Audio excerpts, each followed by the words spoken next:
Guys, ito yung mga tinola. Ito yung mga scrap. Kasi mga breast. Yan, yung mga buton. Tinola ko.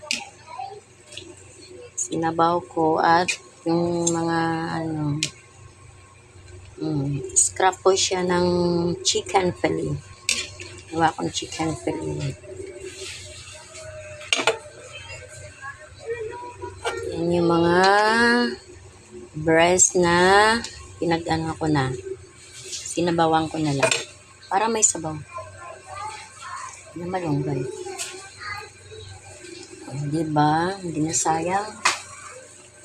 Hindi na sayang yung kanyang buto.